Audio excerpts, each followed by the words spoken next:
உடைய பரிசுத்த நாமத்திற்கு மகிமை உண்டாவதாக. ஒரு நாளை கூட தேவன் கூட்டி கொடுத்த கிருபைக்காக கொடான குடி நன்றி. 3 மாதங்கள் தேவன் நம்மளை கண்ணின் மணியை போல பாதுகாத்து கொண்ட தேவன் இந்த 4வது மாதத்தை கூட காண செய்த கிருபைக்காக அவருக்கு கொடான குடி நன்றி. கடந்த மாதங்கள் முழுவதும் தேவன் நம்மளை கண்ணின் மணியை போல பல பாடுகள் வேதனைகள் இருந்தாலும் எல்லாவற்றிலும் தேவன் நமக்கு ஒரு பெரிய விடுதலை தந்து இந்த நேரத்திலே தேவன் நம்மளை இந்த நாளை காண செய்திருக்கிறார். ஆமென். தேவன் இன்று நமக்கு கொடுக்கும் வார்த்தை 1 பேதுரு 5வது அதிகாரம் 6-7வது வசனம்.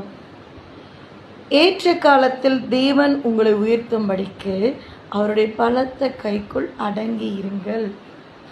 ஏற்ற காலத்தில் நம்ம அவசரப்படாமல் இன்னும் எனக்கு ஆசீர்வாதம் கிடைக்கல, நான் வேண்டது எதுவுமே நடக்கலையேன்னு சொல்லி அவசரப்படாமல் ஏற்ற காலம் வரும் வரைக்கும் தேவனுடைய கையில் நம்ம அடங்கி இருக்க வேண்டும்.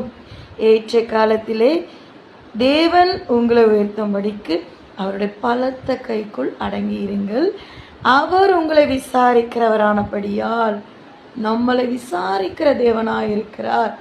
நம்மளை அவர் விசாரிக்கல, என்னை அவர் பார்க்கல, என் கண்ணீர் அவர் காணலை, என்னுடைய வேதனைகளை என்னுடைய பாடுகளை அவர் பார்க்கலன்னு நீங்கள் நினைக்காதீங்க.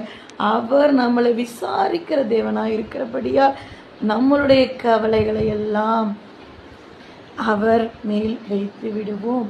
ஆமென்.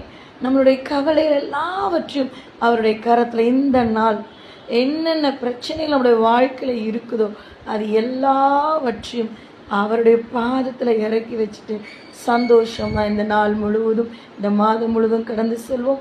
நமக்கு வேண்டியதை தேவன் நமக்கானதை நமக்கு தருவார். அல்லேலூயா. அவருடைய கைக்குள் நம்ம மாத்திரம் அடங்கி இருப்போம். அவரிடத்தில் நம்ம பாரத்தை இறக்கி வைப்போம். அவர் நம்மளுடைய தேவைகளை அறிந்து நம்மளுடைய கவலைகளை விசாரித்து நமக்கு ஏற்ற காலங்களில் ஏற்ற நேரத்தில் நமக்கு நன்மை செய்ய வல்லவராக இருக்கிறார். அவருடைய வார்த்தைக்கு மட்டும் கீழ்ப்படிங்க, அவரை நோக்கி அமர்ந்துருங்க. சந்தோஷமாக இந்த நாள் முழுவதும் தேவன் உங்களோடு நடத்துவாராக. God bless you. God bless you.